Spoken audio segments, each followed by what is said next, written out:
Selamat datang di channel Cik Gentar, jangan lupa subscribe dan klik tombol loncengnya, agar Cik Gentar bisa tumbuh besar dan tidak jadi anak kecil terus, terima kasih. Bab 09.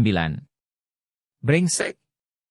Bos, apa yang terjadi? Bukankah kamu berperilaku baik kemarin?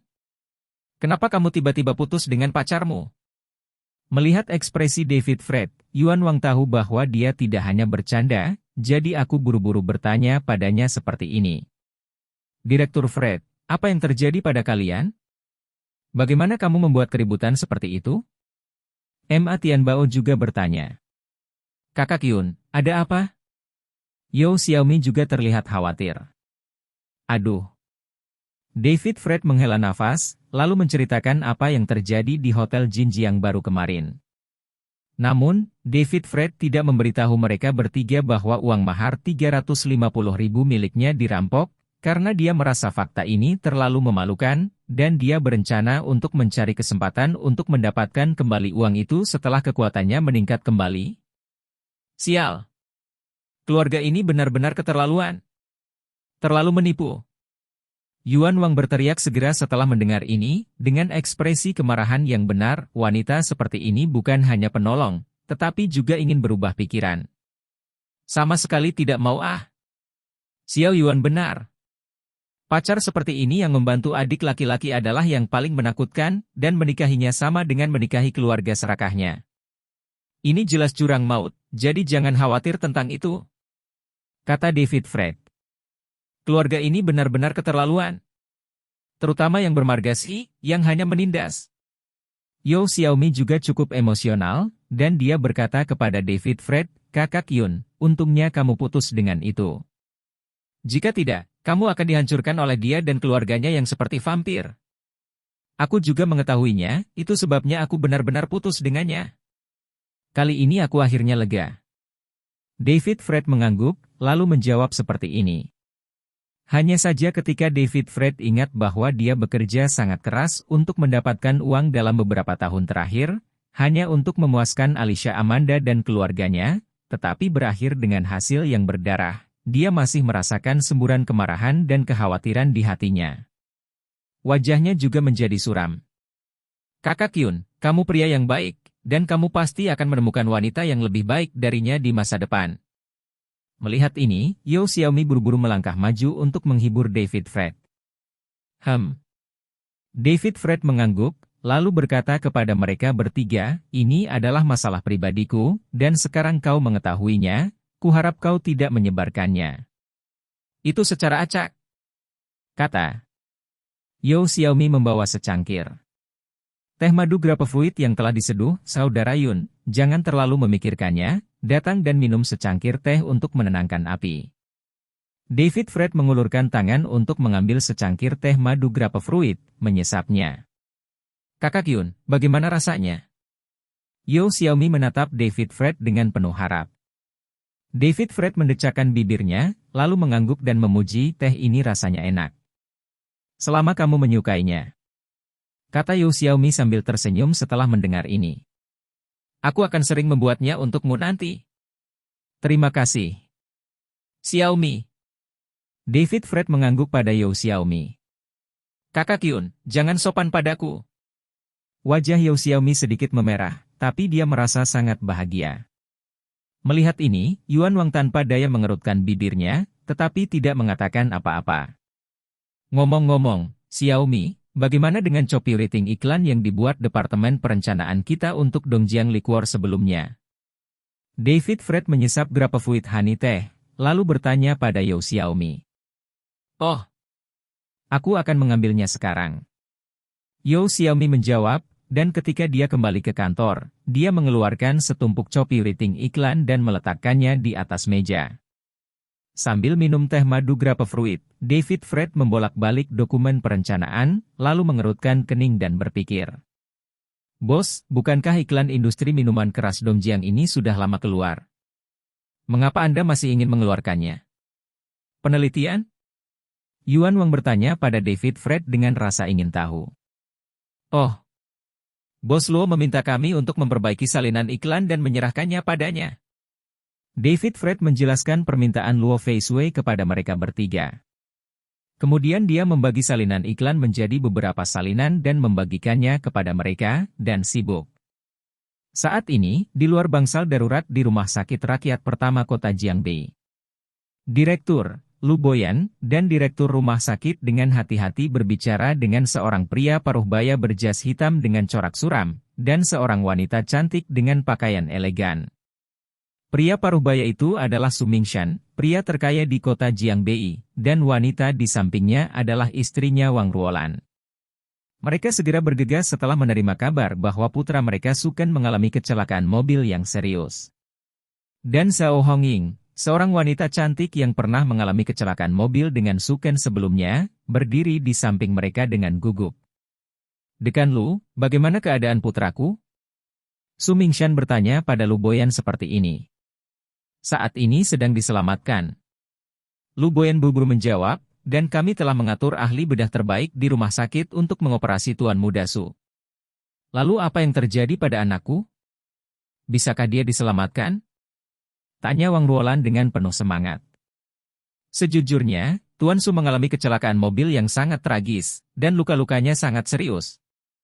Lu Boyan menjawab dengan gugup, lalu berkata, "Untungnya, seseorang memberikan pertolongan pertama kepada Tuan Su dan mengirimnya ke dokter tepat waktu. Sekarang situasi Tuan Su cukup stabil, jadi saya cukup yakin saya bisa diselamatkan." Mendengar apa yang dikatakan Lu Boyan, Su Mingshan dan istrinya merasa sedikit lebih nyaman. Pada saat ini, Zhao Hongying di sebelahnya dengan hati-hati mengingatkan Lu Boyan, "Dekan Lu, orang yang memberikan pertolongan pertama kepada Tuan Muda Su mengingatkan saya bahwa ketika dokter sedang melakukan operasi, jangan pernah mencabut jarum yang tertancap di jantung." Apakah ada yang seperti itu?" Lu Boyan terkejut, lalu melangkah maju untuk membuka pintu ruang gawat darurat dan masuk.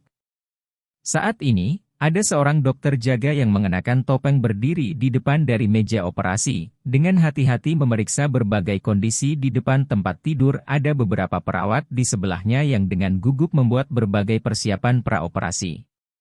Dan Suken, yang berdarah dan terluka parah, sedang berbaring di ranjang rumah sakit. Setelah Lu Boyan masuk, dia memberitahu Dr. Qin yang melakukan pengingat Zhao Hongying. Dr. Qin ini adalah orang yang kembali dari sekolah kedokteran asing terkenal, dan ahli bedah yang disewa oleh Rumah Sakit Rakyat Pertama dengan banyak uang. Dr. Qin ini selalu menganjurkan pengobatan barat dan tidak percaya pada akupuntur pengobatan tradisional Tiongkok. Setelah mendengar apa yang dikatakan Lu Boyan, dia mencibir, yang disebut akupuntur pengobatan Tiongkok ini tidak memiliki dasar ilmiah sama sekali. "Qin, saya pikir Anda harus lebih berhati-hati." Lu Boyan mengerutkan kening dan mengingatkannya lagi. Karena Lu Boyan juga orang yang berpengetahuan luas, dia tidak memiliki prasangka terhadap Dr. Qin, dan dia juga mengenal Liu Qingzhou, seorang ahli pengobatan Tiongkok yang terkenal, dan tahu bahwa pengobatan Tiongkok tidak seburuk yang dikatakan orang luar, tetapi memiliki tempat magis dan misteri tersendiri. "Hehe, jangan khawatir. Saya, Qin Li, juga seorang kepala ahli bedah yang berpengalaman, dan sekarang instrumen menunjukkan bahwa kondisi Tuan Su cukup stabil. Saya pasti bisa menyelamatkan Tuan Su. Hanya saja jarum ini benar-benar merusak pemandangan itu tidak mencolok." Dr. Qin tersenyum, lalu mengulurkan tangannya, dan mengeluarkan bros yang tertancap di jantung Suken. Mengikuti langkah Dr. Qin, instrumen di sekitar ranjang rumah sakit tiba-tiba mengeluarkan semburan sirene yang menusuk telinga. Dr. Qin terkejut, dan berbalik untuk melihatnya dengan cepat. Dia hanya merasakan kulit kepalanya meledak, dan melihat bahwa data normal asli pada instrumen tiba-tiba berubah air berdarah, seperti air mancur. "Operasi segera, suster. Siapkan pinset epinefrin dan hemostatik segera. Dapatkan dengan cepat. Cepat."